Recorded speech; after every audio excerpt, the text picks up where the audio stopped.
Hello again and welcome to the Roy Williams Show. We'll be talking Carolina basketball with the head coach of the Tar Heels for the next hour. Appreciate you joining us no matter how you are listening today. Have a lot of stuff to talk about with Coach Williams. Coach, first of all, great to see you again. Glad to be back with you and hope you had a great holiday. We'll talk about basketball and all that stuff in a second, but how was the holiday for you? Well, the holiday was really good. It was only the second time since March we've had all our family together. It's just, and I shouldn't say all of our family. It's just Scott and his family, Katie and her family, and me and Wanda for about 24 hours. Maybe not much more. It's about 24 hours. But that was good, and I needed it after the North Carolina State game, so for sure. So it was great for me. How did you manage the couple of days there after the state game, but before you got back, or when did your guys get back to get back to basketball activities? Well, we played state, or we showed up over there on Tuesday night, and Wednesday I was in the mountains. Thursday evening, the kids and grandkids got there and stayed with us until Friday evening, and Kimmy and her crowd left, and then Scott and his crowd left on Saturday morning, and they took me over to the airport to fly back down here on Saturday morning. We met with the team Saturday afternoon.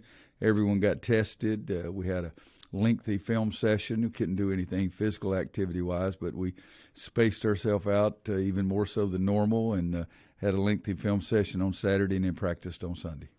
Coach, of course, you referenced it. The only game since we last met was that frustrating one. Carolina fell behind by as many as 17 points in the first half, got back to within a point with about 8 minutes left, but couldn't quite get over the hump against NC State. Final score eventually was 79-76. Yes, you had two shots at the end that could have tied. They were not bad shots, but they weren't great shots. But in that scenario, we're probably not going to get a great shot because it's going to be a three. But we had some chances.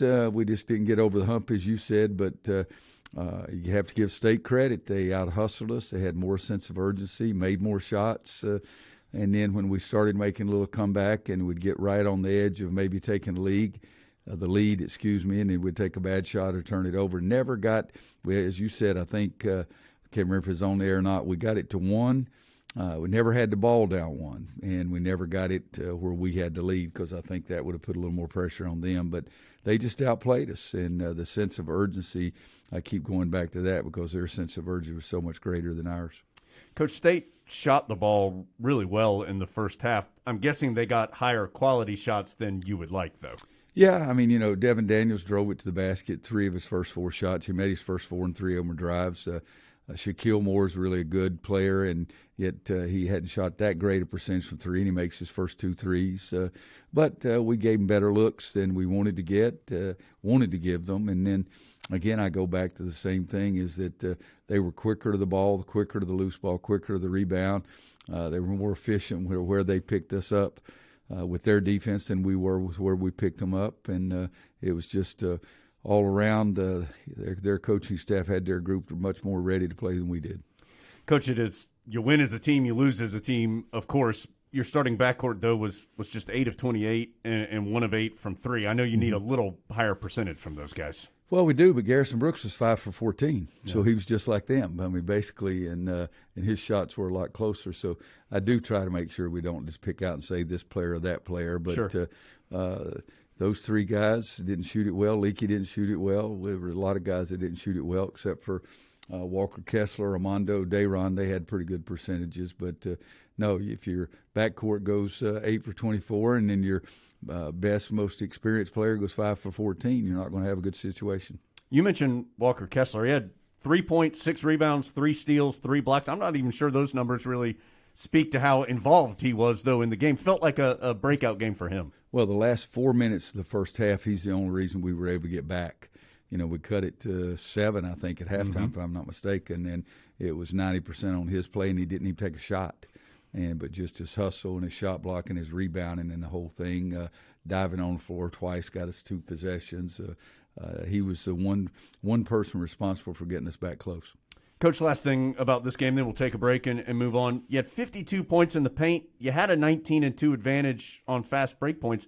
Those are numbers traditionally when you have success that look like that. Well, yeah, and then the whole thing again goes down to they shot it very well in the first half, and then we never shot it well from outside. 2 for 12, I think, from 3-point line. And in the last 4 minutes of the game, we also missed 3 free throws. And so there were a couple of things. There were a couple of things going on the court that I didn't think the officials handled as well. And I told them, though, I said our team was 100 times worse than they were, so it was not that. But it was just accumulation of that snowball. Everything, as things started rolling down the hill, it got worse. All right, we have a lot more to do with Coach. We will talk a little bit about that film session that he talked about and just how the Tar Heels watch film and what's important there. We're going to get to your questions for the head coach of the Heels. And then Carolina plays Georgia Tech, another game on the road and another tough ACC matchup coming up for the Tar Heels. That and more when we return to the Roy Williams Show from Learfield, IMG College.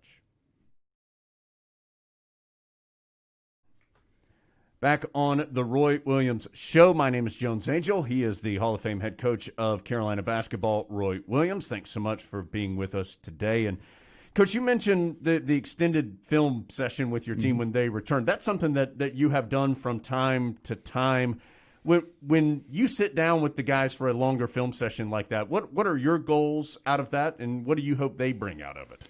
Well, normally we will pick out some clips to show them, or particularly if we're playing at somebody twice, we'll bring the clips and show it to them before we play them the second time. This was one of the few games. It's usually maybe once or twice a year, but there's been some times where we haven't done it at all. But we sat and watched the whole game. Wow. And what I wanted them to see is what I saw. And from 2:30 to 5 a.m. That night, I watched the entire game myself. And I was mad at myself because I didn't get the team ready to play, because there is just no way that you can do the things we did. It's the worst defensive grading we've ever had. Wow. And this is my 18th year. We've never had defensive grades as bad as these were. But it was just so we sat there and watched the whole thing. And you know me, I tend to run it back and forth once or twice or 10 or 12 times. And so it was I keep saying film just like you do because I'm old school, but I guess it is tape that we watch. But it was not a pleasant experience. When you rewatch the game, do you normally end up confirming things that you thought you saw live, or are there times where you go, oh, you know what, that maybe was a little different than I thought it was? A little bit of both, but much more so confirming what I saw. Sometimes you'll be surprised, but not very often. I mean, I've watched a few tapes and a few games over my time, but every now and then you'll see something that'll surprise you, or see what the official called or didn't call or whatever a little better. But for the most part, it's what we expected to see. Do young guys, do they know how to use film or tape effectively? I mean, is that something that a high school guy would know how to do? Some high schools and high school coaches watch tape, but a lot of them don't. And so we spend a lot of time early just talking to them, okay, to watch this and watch this. Don't just watch the ball. And we can go back and forth very easily to try to show them what. So it is a teaching method that we can use a great deal as well. Do you ever ask them to watch stuff on their own? I know football, watching the tape is such a big part of it, and guys spending extra time. Is that something you ever ask your guys to do? No, and because a lot of times I don't want them to form their own scouting report. I want to listen to mine. But some of them do. They'll watch games over with. Leak even said he himself watched the game over with that night. Carolina and Georgia Tech is the next matchup for the Tar Heels. We will preview that game with the Yellow Jackets a little bit later in the show, but when we return, we're going to start getting to your questions for the head coach of the Tar Heels. It's the Roy Williams Show from Learfield, IMG College. Welcome back to the Roy Williams Show. My name is Jones Angel, along with the Hall of Fame head coach of the Tar Heels, Roy Williams. We appreciate you being with us today. Hope you're having a terrific holiday time period. Had a great Christmas. Of course, New Year's on the horizon as well. Tar Heels have another game, though, before the calendar year. That's Georgia Tech. We'll talk about the Jackets a little bit later in the show. But it's time for our top 3 questions presented by Blue Cross and Blue Shield of North Carolina, reminding you to practice your 3 W's. That's wear, wait, and wash. And Blue Cross Blue Shield resolves to help keep North Carolina healthy. Coach, let's get to some of these questions. We'll start with Brian Stalkup. Brian sent this one in. Said he knows it's very rare for players to play both football and basketball at Carolina. But for those who have done it, in your opinion, how difficult is that transition, and how difficult is it to be good at both? Well, it's very difficult to be good at both because you got to spend a lot of time on each one of them. So what you're also doing is spending half the time that you probably should on some.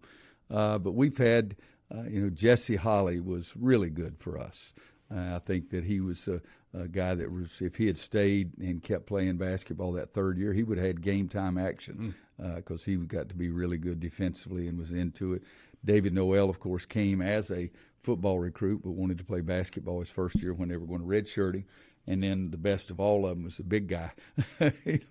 You can't get much better than he was. And Julius was a really effective basketball player.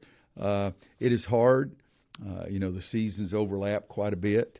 We've had guys, and the old story, even Chas Surratt. I called him to see, offered him an opportunity to play basketball, and supposedly that was one of the factors they made in changing his commitment from Duke to us. But I think that it is hard to do, and especially as much as they overlap and as much as football tries to get done during the off season. It's a load for them. Yeah, especially with spring practice now. Of course, that would be right in the heart of a postseason or late in the regular season, depending on the timing for a basketball year. Really hard to be good at both. As you said, Julius Pepper's probably the one who's had the most success. Yeah. But when you're an athlete and then weigh 270 or whatever it was that Julius did, then it's a little easier, right? Yeah, and Charles Waddell was really good for us in the old days here. But Julius was the one, and Ronald Curry. And Ronald had a skill position. So there were two guys on the team here at the same time that were both really, really big-time football players. And Ronald played basketball and then played in the NFL, and Julius played basketball and played in the NFL also. Coach Sean Hairston sent this next one in. I can't remember if we've talked about this yet already or not. Wanted to know, do you enjoy the more business casual attire this year on the sideline, or do you miss the old coat and tie? Well, I enjoy the feel of what we do right now because that tie is not so tight around my neck and that kind of thing. But Coach Smith told me 100 years ago, it seems like if you want to be respected like a businessman, you ought to look like one. So I've never coached a game except in Nassau or Maui or someplace like that I didn't have a coat and tie on. Mm-hmm. And then when the ACC coaches brought that up this summer, we had weekly phone meetings and brought it up, and I said, guys, I understand. I've just got to come to grips because I never asked Coach Smith if he was okay with it before he passed. And so then I came back and said, okay, I'm with you too. And Coach Robinson and our staff right now, they think we should stay this way when things do calm back down.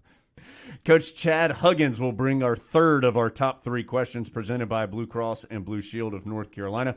Wanted to know who you feel like is the best three-point shooter in practice on your team. Kerwin, all the drills that we do, he makes more than everybody else. Kerwin and Andrew Playtech would be the top two, and Kerwin really makes a lot of them, and I think he's really going to be a big-time shooter for us. We got to get him to understand a little bit more about being ready to shoot so he can take those shots and not pass up some of them. But, no, he makes a lot of shots. Coach, are you battling a little bit of confidence issues right now from the perimeter as far as shooting is concerned? Coach Smith one time told me, he said, if you want to be the richest man in the world, figure out what to say to a guy whose shot's not going in when he's a good shooter in practice. And needless to say, I haven't figured that out easy. But it is, we shoot a lot. I mean, we do a lot of shooting drills. We shoot it during the course of a practice. We do shooting drills after practice. We do a lot of that. And but you know what it boils down to? Sometimes you just got to make a shot. Yeah. And, I've had sports psychologists come and talk to some of our shooters, especially early on at Kansas, and, 33 years now, and I still haven't figured out how to do it, except the bottom line is, if you're going to shoot, Joel Berry, Joel Berry had it best. But if you got to make shots. You got to make shots. That's the bottom line.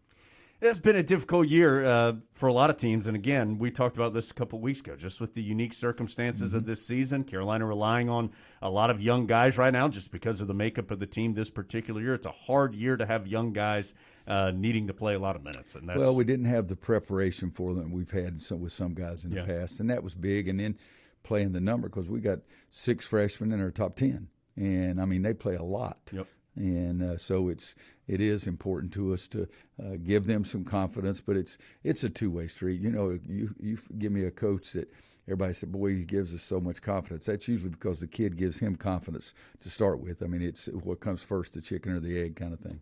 And certainly a difficult schedule as well for Carolina so far this season. There have not been many breaks out there for the Tar Heels. We're going to take a break, come back, get to some more questions for Coach, plus we'll preview Georgia Tech coming up in a little bit as well. It's the Roy Williams Show from Learfield, IMG College. Back here on the Roy Williams Show, appreciate you joining us in a lot of different ways that you can interact with the show this year. A couple reminders. First, we do take questions throughout the show, and so you can send that to us throughout the week because we are, due to coronavirus, having to record this year instead of being at Top of the Hill live as we normally are. You can shoot a question to me via Twitter at JonesAngel, Angel with 2 L's at the end, or the email address that we have set up is asktheheels@gmail.com. asktheheels@gmail.com. We'll get to several questions every single week with Coach. You can listen on your local Tar Heel Sports Network radio affiliate. You can stream it on GoHeels.com, the Go Heels app, the TuneIn app. You can also watch us on YouTube as well. So thanks so much for joining us today, no matter how you are. Let's get to some more questions for Coach. And this one, Coach, comes from Evan Mozingo. And Evan asked about somebody that we talked about a little bit earlier, Walker Kessler, and was curious about Walker's development and if he gets to the point where you feel as though more minutes are warranted. Are you comfortable with having a 4-man post rotation? I'm very comfortable. Excuse me. I'm very comfortable having a 4-man post rotation.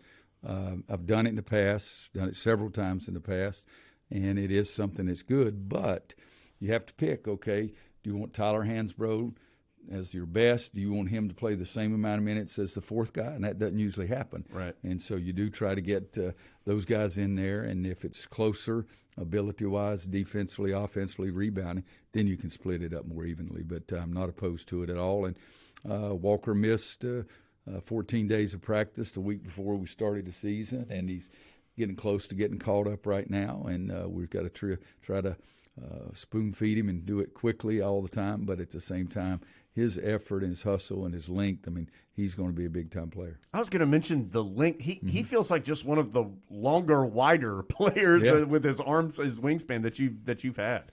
He's the first player I've ever had that was 7 feet without shoes on. Wow. And so and not only that, but he has long arms too. Mm-hmm.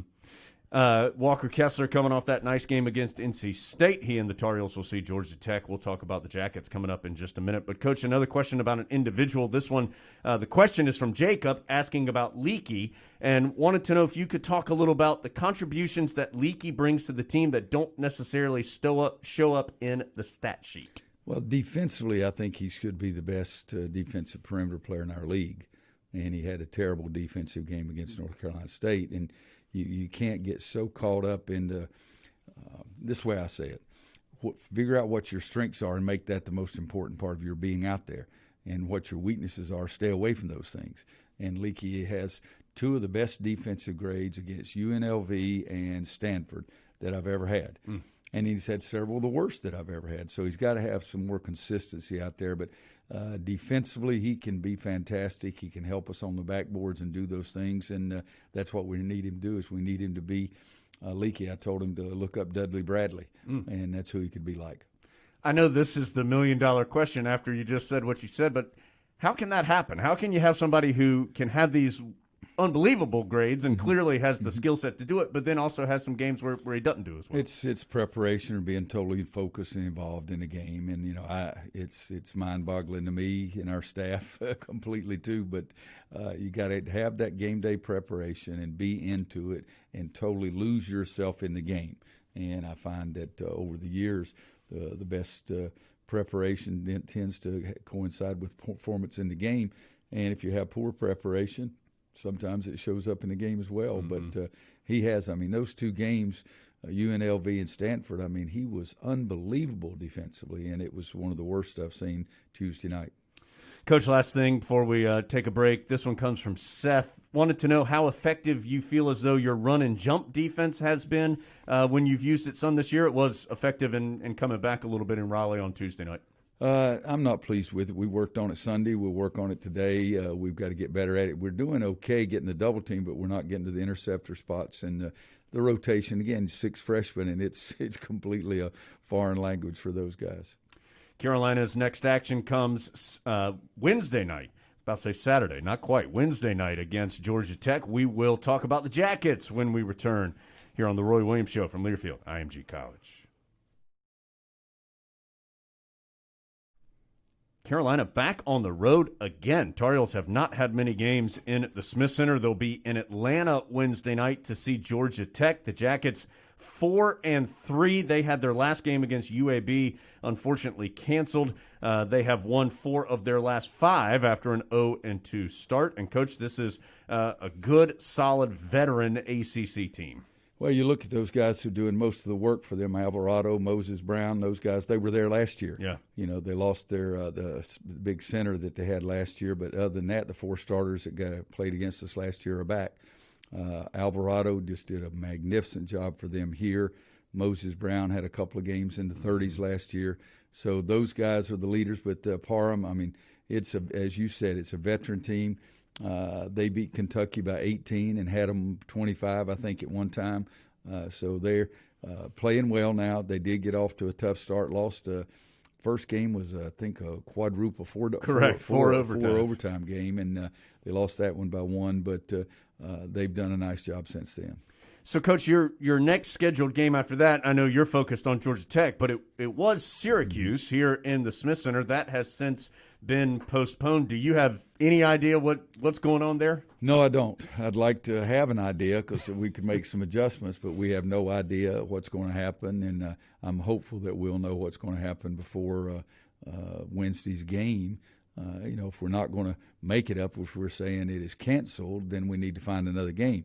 If it's just postponed, then let's figure out when it's going to be postponed to and go from there. I know everybody's dealing with that kind of stuff, but how tough has that made this year? Well, it's been difficult, but as you said, everybody's dealing with the same thing. But I think the older you are, you can handle adjustments, and I think our freshmen just saying, wow, is it always like this? And we say, no, it's a lot more organized than it is this year. Coach, you may have seen this. Duke women's basketball team elected to opt out of the rest of the season. Did you see that news? And how did it strike you if you did see it? I did see it. I was stunned a little bit, because unless there's something, and there usually is something that everybody doesn't know, but I was stunned that they had canceled it at this early date in the conference play, but maybe there's some other things that were going on. Have you talked to your guys just about their desire to play, I guess? Yeah, all the way back into the summer. If this is important to you, you've got to make some adjustments in your behavior. You can't be like every other 18, 19, 20, 20-year-old, which, they think they're immune to everything. Right. They think nothing can harm them, nothing can bother them. And so our guys have been pretty doggone good about paying attention to what's going on. And, you can't be oblivious to what's going on in the world and think you're protected just because of your age. And but you never can tell what's going to happen. Tar Heels are scheduled to be back on the court Wednesday night against Georgia Tech. That's an 8 o'clock game on Wednesday. We'll be on the air at 7 p.m. radio-wise for that one. Coach, great to be with you again. Thanks so much for your time, and look forward to talking with you again soon. All right, Jones, be good. Happy holidays. Merry Christmas is past, but Happy New Year.